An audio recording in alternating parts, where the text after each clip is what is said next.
Whitey Bulger lasted less than 24 hours after being transferred to that high-security prison in West Virginia. What drives men already caged to become killers? Inside prison walls, rivalries ignite into massacres, revenge boils over into murder, and chaos takes lives in the most gruesome ways. From vicious gang wars to calculated revenge killings, some of the most horrific murders aren't happening on the streets, but within prison walls. Brace yourself. Let's explore stories of brutal vendettas, bloody riots, and merciless massacres in the most brutal murders ever recorded in prison. The shocking murder of Whitey Bulger. Who killed Whitey Bulger, the notorious mob boss turned FBI informant, then longtime fugitive, dying as violently as he lived? One of the most shocking prison murders in history occurred at USP Hazleton, where James Whitey Bulger met his violent end on October 30th, 2018. The 89-year-old Boston crime boss, whose criminal empire inspired Hollywood films like The Departed, survived decades of murder, extortion, and organized crime, only to be killed within hours of arriving at the West Virginia facility. Bulger was a notorious figure in the world of organized crime. He ruled South Boston's criminal underworld from the 1970s through the 1990s with an iron fist. His reputation as a ruthless mob kingpin preceded him wherever he went. What did Whitey do to your family? Destroyed it. Bulger was involved in multiple killings during his reign as a crime boss. He used intimidation tactics to extract money from businesses and individuals. Bulger's ability to live a double life made him even more dangerous. While orchestrating heinous crimes, he also acted as an informant for the FBI. This betrayal earned him both fear and hatred within criminal circles. When authorities decided to transfer Bulger to USP Hazleton, it raised immediate concerns among prison experts. Despite his age and high-risk profile, they placed him in the general population, a decision that proved catastrophically misguided. Prison facilities have specific protocols in place to ensure the safety of inmates, especially those with known vulnerabilities. Transferring high-profile inmates like Bulger without proper precautions can lead to dangerous situations. Security cameras captured footage of Bulger being wheeled to his cell at 6:45 a.m., marking the beginning of his final hours. 2 inmates executed a brutally calculated attack inside his cell using a padlock wrapped in a sock, a crude but lethal weapon known as a lock in a sock. The assault targeted Bulger's head with such ferocity that investigators initially struggled to identify his body. His eyes were nearly gouged out, and his tongue was partially cut off. The case exposed critical flaws in the Bureau of Prisons' transfer and housing procedures, leading to widespread reforms in how high-risk inmates are managed. Some vendettas are personal. Others, like the next case, are riots on a grand scale. The Guerrero Prison Massacre. Deep within Mexico's troubled prison system lies Las Cruces Prison, a facility plagued by chronic overcrowding and simmering tensions. Built to house 2,000 inmates, the prison had swelled to accommodate over 3,000 by 2019, creating a pressure cooker of rival gang members forced to coexist in cramped spaces. On the morning of August 9th, 2019, a seemingly minor dispute between members of the Los Rojos and Los Ardios gangs ignited a long-standing rivalry.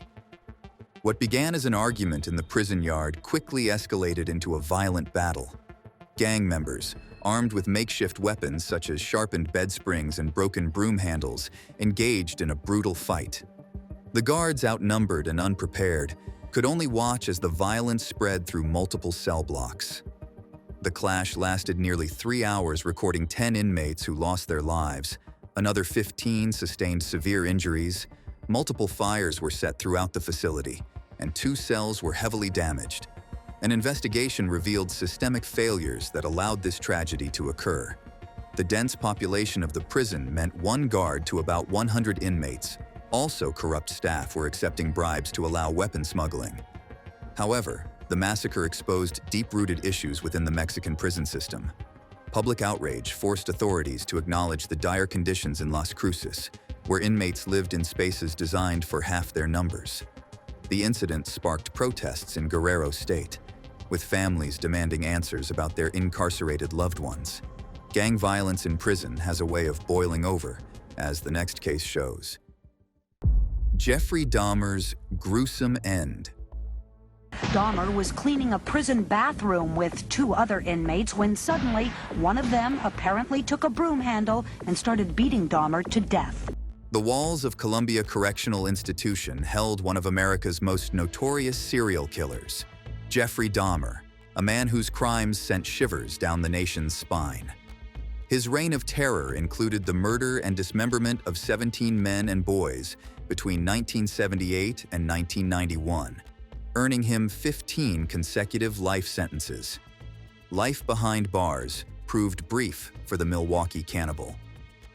On November 28, 1994, fellow inmate Christopher Scarver seized an opportunity during an unguarded moment in the prison gym. Armed with a metal bar from exercise equipment, Scarver cornered Dahmer and delivered crushing blows to his head and face. The attack left Dahmer with severe trauma, his skull fractured and face disfigured beyond recognition. Scarver's motivations illustrated a nuanced view of justice in prison. In subsequent interviews, he disclosed, he crossed the line with some people, prisoners, prison staff. Some people who are in prison are repentant. He was not one of them. The brutal attack lasted approximately 20 minutes, with another inmate, Jesse Anderson, also falling victim to Scarver's rage. Prison officials discovered Dahmer's body in a pool of blood near the gym's locker room.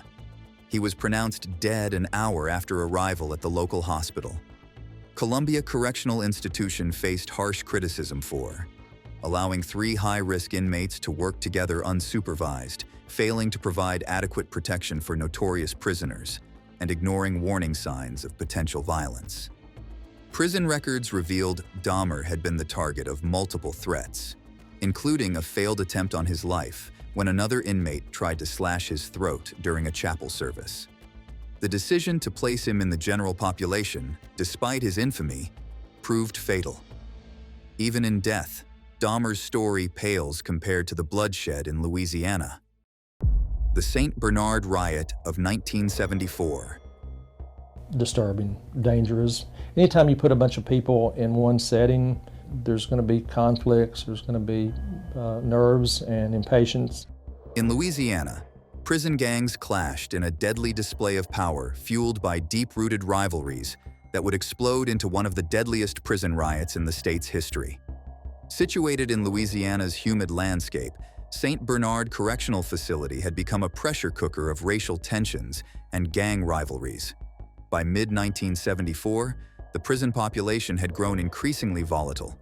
Gang territories within the facility were strictly divided, creating invisible but deadly boundaries that inmates crossed at their peril. The administration's attempts to maintain order through traditional methods proved futile as the powder keg of ethnic tensions continued to build. On October 19, 1974, a seemingly minor altercation in the prison yard ignited the devastating chain of events. What began as a dispute between 2 rival gang members quickly escalated into full-scale warfare. Armed with makeshift weapons crafted from everyday items, sharpened toothbrushes, broken broom handles, and metal scraps, inmates turned the prison grounds into a battlefield. The resulting bloodbath claimed 7 lives in just under 3 hours. Guards found themselves overwhelmed as the violence spread through multiple cell blocks. The riot only ended when state police stormed the facility with tear gas and riot gear. The aftermath brought sweeping changes to St. Bernard Parish Prison. The administration implemented strict segregation policies, separating inmates based on gang affiliations. Metal detectors were installed throughout the facility, and cell block designs were modified to prevent large-scale gatherings. These measures became a blueprint for other American prisons grappling with similar tensions. St. Bernard riot shocked the nation, but Attica's carnage shook the entire prison system. The Attica Prison Riot Massacre. The walls of Attica Correctional Facility still hold stories of one of America's darkest prison chapters, a 5-day nightmare that turned a fight for basic human rights into a bloody battleground. On September 9, 1971, what began as a protest against terrible living conditions exploded into a full-blown rebellion that would claim 43 lives. Behind Attica's imposing walls, tension had been building for months. Inmates lived in cramped cells, suffered physical abuse, and received inadequate medical care. The breaking point came when 1,281 prisoners took control of the prison, holding 42 staff members hostage in a desperate attempt for change. Armed with improvised weapons and fueled by years of anger, prisoners set up their own leadership. Their demands were simple. They wanted basic needs like enough food, fair treatment, and freedom to practice their religion. Negotiations dragged on for 4 tense days as the world watched through media coverage. The state's response would become infamous. On September 13th, Governor Nelson Rockefeller approved a military-style attack. State police stormed the prison yard through clouds of tear gas, shooting indiscriminately into the chaos. When the smoke cleared, 29 inmates and 10 hostages lay dead, with hundreds more injured. Most victims died from police gunfire, not inmate violence. Another 4 were reported dead days later following failed medical attention. From American prisons to international horror stories, violence knows no bounds. The Trikala prison riot and killings. A seemingly ordinary spring morning in Greece's Trikala prison erupted into chaos when armed assailants launched a brazen helicopter assault on the facility. The March 22, 2013 incident started as an orchestrated escape attempt, but spiraled into one of the bloodiest prison confrontations in Greek history. The attack began at dawn, when heavily armed accomplices attempted to breach the prison's perimeter using military-grade weapons and explosives. Their targets were Albanian inmates, who had prearranged the escape plan. Guards responded with immediate gunfire, triggering an intense firefight that lasted several hours. Inside the prison walls, the situation deteriorated rapidly. Inmates seized the opportunity to settle old scores amidst the mayhem. The violence spread through multiple cell blocks as rival groups clashed with makeshift weapons. Prison officers lost control of several sections while trying to contain both the external threat and the internal uprising.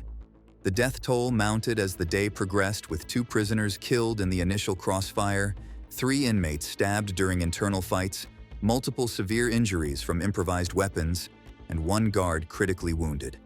Greek authorities later discovered the escape plan had been months in the making. The outside gang had conducted surveillance, gathered intelligence, and smuggled communications to their imprisoned associates. In response to the bloodbath, Greek officials implemented sweeping security reforms across the prison system. High-risk inmates faced transfers to maximum security facilities, while Trikala prison underwent extensive fortification.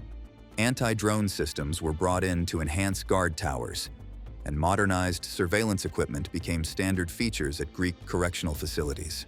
Next, we move to a prison massacre in Brazil that shocked the world. The Carandiru massacre.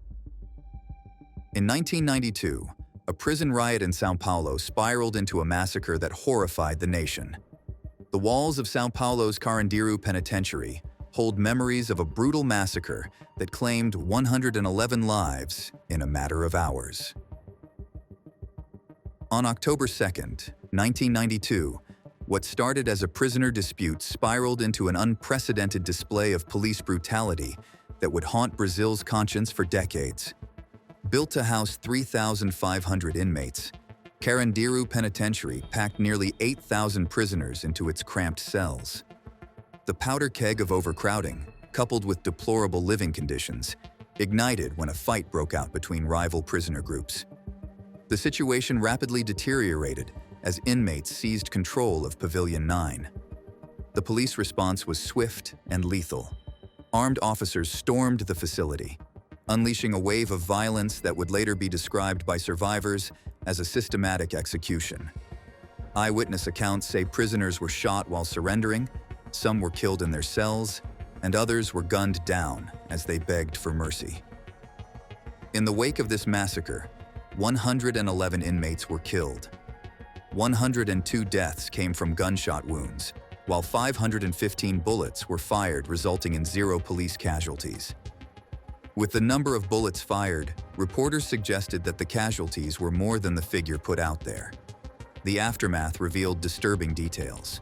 Many victims bore signs of close-range shots, suggesting deliberate executions rather than crowd control measures. Prison doctors reported bodies with multiple gunshot wounds to the head and chest, contradicting police claims of self-defense. Colonel Uberatan Guimarães, who commanded the operation, initially received praise for restoring order. Public sentiment shifted dramatically when evidence emerged of unnecessary force. The incident sparked nationwide protests, leading to significant reforms in Brazil's prison system. As haunting as Carandiru was, it's only one chapter in South America's prison violence history. The Mendoza Prison Massacre. One of the darkest chapters in Argentina's prison history unfolded within the concrete walls of Mendoza Prison on April 21, 2004.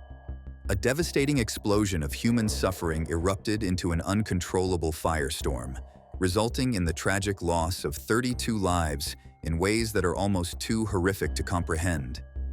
This massacre started as a peaceful protest against inhumane living conditions and quickly descended into chaos.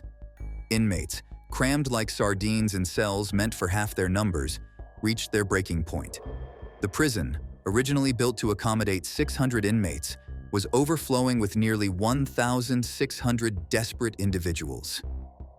The riot broke out in Pavilion 11, where prisoners set fire to mattresses and wooden furniture. As flames engulfed the building, the scene transformed into a medieval nightmare.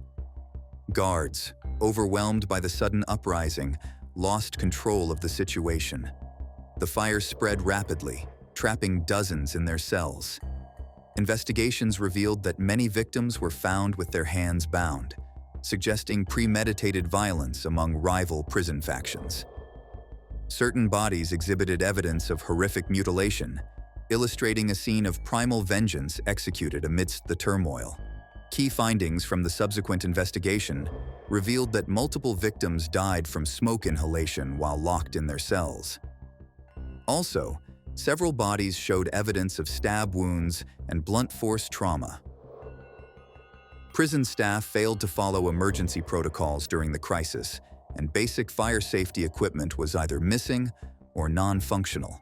The massacre exposed the systemic failures within Argentina's prison system.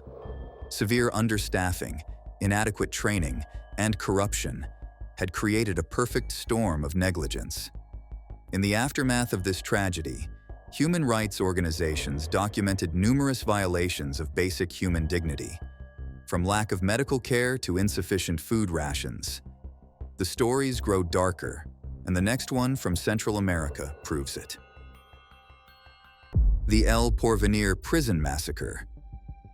The blood-stained halls of El Porvenir Prison are a haunting reminder of one of Central America's darkest days in correctional facility history.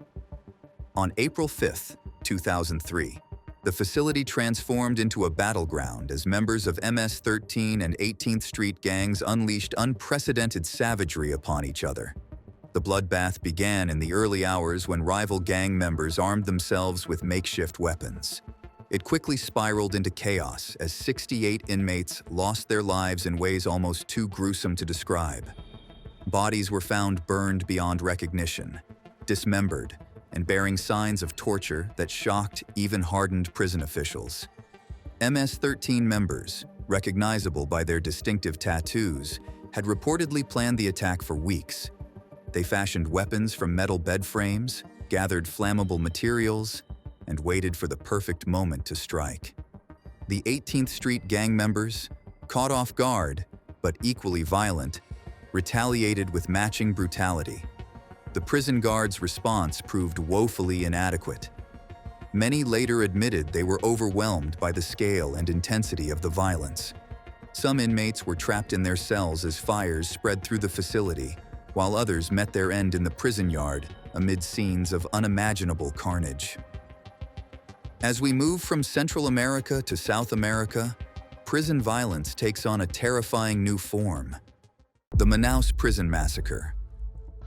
While others were merrily enjoying themselves on New Year's Day of 2017, Anísio Jobim Penitentiary Complex in Manaus, Brazil, became the site of one of the most brutal prison massacres in history.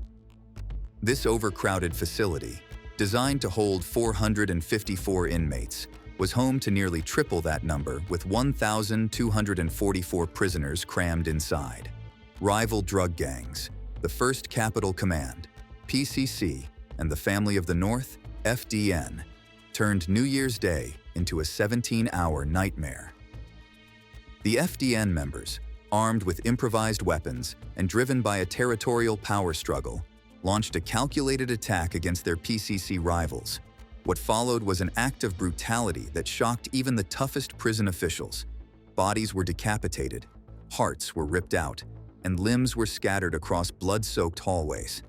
The death toll reached a staggering 56 victims, making it Brazil's deadliest prison massacre since the infamous Carandiru incident. Survivors later recounted stories of prisoners being tortured and dismembered, while some were even forced to take part in the slaughter. One chilling find after this ordeal was that a mere 15 guards were on watch over inmates numbering 1,200 plus during this carnage. Another discovery has it that many victims had been systematically executed, their bodies mutilated not just to kill, but to send messages to rival gang members. Some corpses were thrown over prison walls, while others were burned in an attempt to destroy evidence. Manaus massacre was brutal, but wait until we cover Venezuela's violent prison history. El Rodeo prison riot. Deep within Venezuela's prison system lies a facility whose name became synonymous with one of the deadliest prison riots in Latin American history.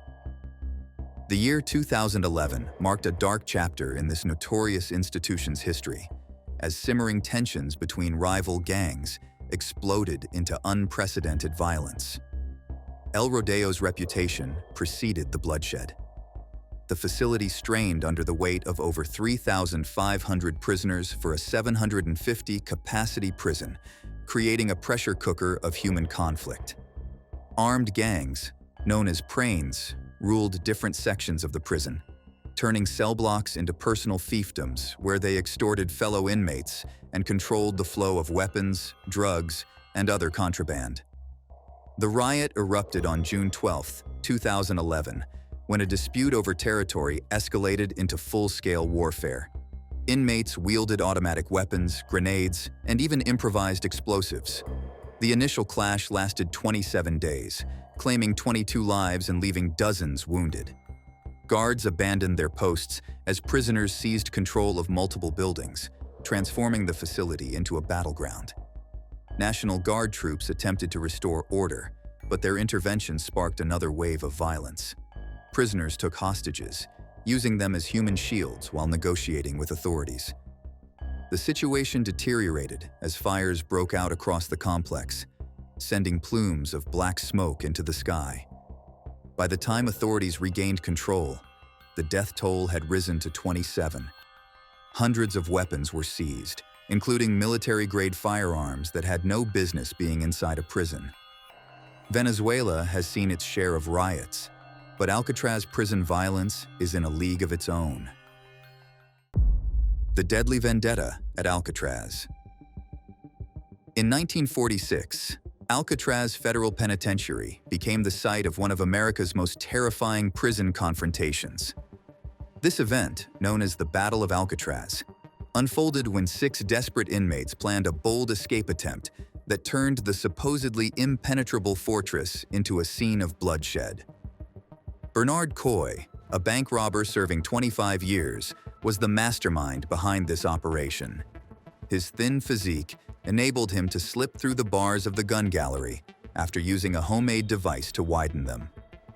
With a hidden pistol and stolen keys in his possession, Coy and his fellow inmates, Joseph Kretzer, Marvin Hubbard, Sam Shockley, Clarence Carnes, and Moran Thompson, took control of the cell house.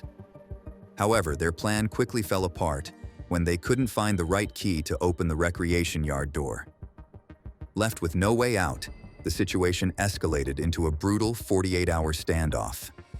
The desperate convicts took 9 guards hostage, using them as shields while engaging in intense gun battles with law enforcement. The climax of this conflict occurred when Marines and FBI agents launched an assault on the prison. Tear gas filled the hallways as bullets bounced off steel bars. Tragically, guards William Miller, Harold Stites, and Herbert Birch lost their lives during this uprising. Coy, Kretzer, and Hubbard were also killed in the attack, while their surviving co-conspirators faced murder charges. From the isolated cells of Alcatraz, we turn to Ecuador, where gang violence turned deadly. The Guayas Prison Massacre.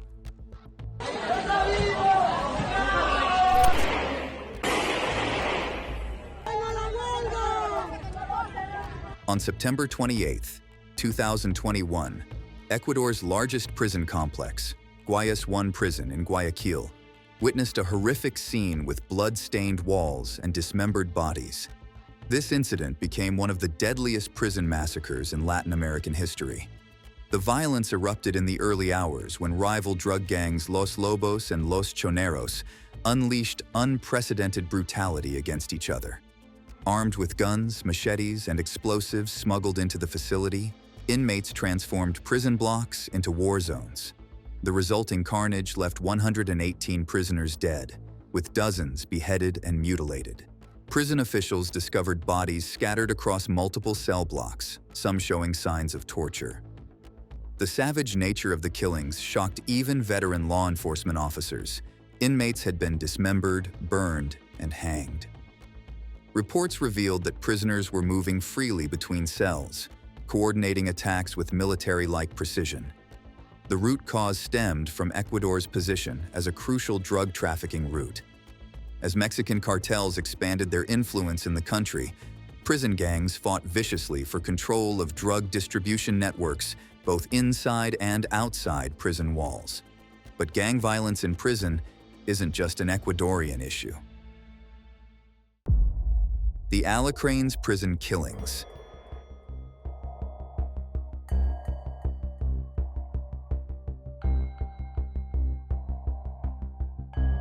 The walls of Alacranes Penitentiary witnessed one of Mexico's most savage displays of prison violence on February 19, 2008.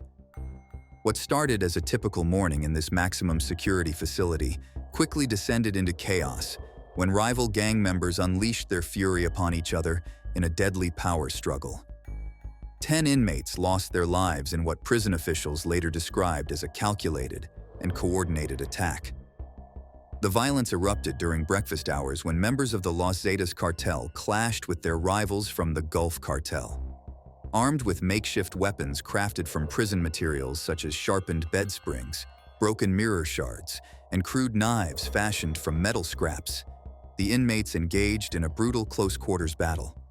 The fighting spread across 3 cell blocks, with guards initially unable to contain the situation. Witness accounts described scenes of unimaginable brutality as bodies were found with multiple stab wounds, and multiple prisoners suffered severe head trauma from improvised blunt weapons. Mexican authorities responded by transferring several high-ranking gang members to different facilities and implementing stricter security protocols. Now, it's time for today's subscriber pick. Revenge inside prison walls can turn deadly, creating scenes as chilling as any horror movie. In this image, we see the sheer brutality some inmates are willing to unleash on those who've crossed them. The huge guy in orange looms over 2 other prisoners, one kneeling helplessly with fear on his face, a blade gripped firmly in the hand of his captor. Behind bars, vendettas transform into survival struggles, resulting in violence and fear. This leaves us with the question, how far would you go to settle a score? Let us know in the comment section below. The Camp Montith Massacre. Long-standing ethnic conflicts arising from the Kosovo War transformed a Kosovo prison into a violent battleground, marking a significant low point in Camp Montith's history. In March 2004, the former U.S. military base turned detention facility became the epicenter of long-standing hostilities between Albanian and Serbian inmates. The violence erupted when a group of Albanian prisoners launched a coordinated assault on their Serbian counterparts in the early hours of the morning. Armed with makeshift weapons crafted from prison materials, the attackers struck with devastating precision. Guards discovered 5 bodies in the prison yard, each showing signs of brutal ethnic hatred. The victims had been subjected to prolonged torture before their deaths, with investigators noting signs of systematic mutilation.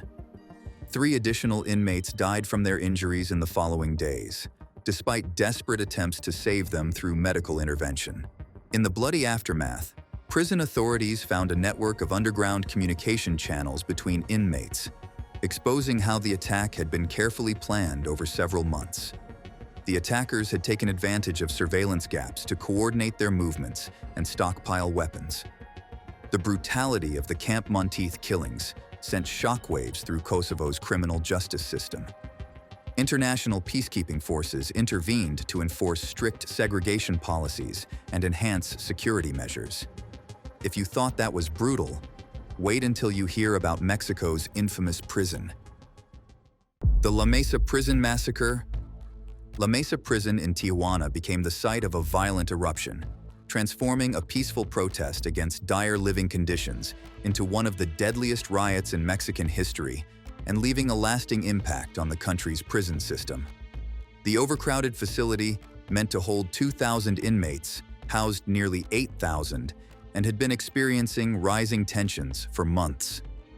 Prisoners endured miserable conditions with insufficient food, contaminated water, and cramped cells where many had to sleep standing up. The prison's infrastructure was falling apart, and basic medical care was almost non-existent. On September 18, 2008, the catalyst for the explosion of violence came during a routine search for contraband. Guards discovered weapons and drugs, leading to a confrontation that quickly escalated. Within hours, the prison was engulfed in chaos. Inmates armed themselves with improvised weapons, and the level of violence that erupted was unprecedented. Rival gang members took advantage of the situation to settle old scores. Multiple cell blocks were set ablaze, filling the hallways with thick black smoke. Guards lost control as prisoners broke into administrative offices, destroying records and setting buildings on fire. In the end, 19 people lost their lives, and many more were severely injured. Bodies were discovered throughout the facility, some showing signs of extreme brutality. Several victims had been beaten beyond recognition, while others bore evidence of execution-style killings. Investigations after the massacre uncovered a network of corruption that had allowed weapons and drugs to flow freely within the prison walls. Guards were found to have accepted bribes to ignore these activities, while prison officials systematically disregarded reports of worsening conditions. Let's leave Mexico's darkness and look at another brutal case in Iraq. The Abu Ghraib tortures. The dark halls of Abu Ghraib prison in Iraq became synonymous with one of the most shocking cases of systematic torture and abuse in modern military history. Between 2003 and 2004, U.S. military personnel transformed this detention facility into a chamber of horrors, where human dignity was stripped away through acts of unspeakable cruelty. Leaked photographs revealed the true extent of the atrocities committed behind these walls. Prisoners were forced into stressful positions for hours. Sexual humiliation was inflicted upon detainees. Merciless beatings were administered by guards. Detainees were stripped naked and piled into human pyramids, and prisoners were led around on leashes like animals. Some prisoners were found dead in their cells, their bodies bearing marks of severe trauma and torture. The perpetrators documented their crimes with an almost celebratory attitude, posing next to suffering detainees and flashing thumbs-up signs. Staff Sergeant Ivan Frederick and Specialist Charles Grainer emerged as key figures in the abuse, orchestrating degrading scenarios that included forcing prisoners to simulate sexual acts, using military dogs to terrorize detainees, applying electric shocks to sensitive body parts, and depriving inmates of sleep, food, and medical care. The revelation of these crimes sent shockwaves through the international community. The Bush administration faced intense scrutiny as evidence emerged suggesting the abuse stemmed from systemic issues rather than isolated incidents. Military investigations uncovered a culture of impunity where senior officers turned blind eyes to reports of misconduct. 11 soldiers faced court-martial, with sentences ranging from discharge to 10 years imprisonment. The scandal prompted sweeping reforms in military detention policies and intensified global debate about the treatment of prisoners during the War on Terror. The Blantyre Prison Massacre. In November 2010, a tragic event occurred in Malawi's failing prison system that would reveal the terrible condition of the country's correctional facilities. Blantyre Prison, which was built to hold 800 inmates, was left overcrowded with nearly 2,000 and became the site of a destructive riot that turned into a deadly fire. The riot was triggered by the prisoners' desperate demand for basic human rights. Conditions inside Blantyre Prison had become unbearable, with cells designed for 2 inmates being cramped with 8 to 10 inmates. This resulted in severe food shortages, which left prisoners malnourished. Medical care was almost non-existent, and sanitation facilities were completely broken. When prison officials consistently ignored their complaints, tensions boiled over, turning a peaceful protest into chaos as angry inmates set their bedding and wooden furniture ablaze. The fire spread rapidly through the overcrowded cell blocks, trapping many inside. The outdated infrastructure of the prison and the absence of emergency plans turned a manageable situation into a deadly trap. Guards struggled to unlock cells while thick smoke filled the narrow hallways. 15 inmates lost their lives, some from inhaling smoke, others from burns, and several in the stampede to escape. The Big Spring riot killings. On a seemingly peaceful morning at Big Spring Correctional Center in Texas, a heated argument in the recreation yard spiraled into a brutal clash between rival prison gangs, marking one of the most violent incidents in recent Texas history. 2 inmates lost their lives in the chaos that ensued. The first victim was found near the weightlifting area, having suffered multiple stab wounds from makeshift weapons crafted from everyday prison items. The second casualty occurred during the height of the riot, when dozens of inmates clashed in a deadly display of gang warfare. Prison officials later revealed that the violence stemmed from long-standing tensions between 2 major prison gangs fighting for control over smuggling operations within the facility. The deadly confrontation involved at least 15 inmates, although exact numbers are disputed due to the chaotic nature of the incident. Following the incident, several inmates required emergency medical treatment, and the facility remained on lockdown for 72 hours following the deaths. 4 correctional officers sustained injuries while attempting to restore order. The aftermath of the Big Spring killings led to a thorough investigation into gang activities within federal correctional facilities. Prison administrators implemented stricter security measures. Thank you for watching. See you in the next video.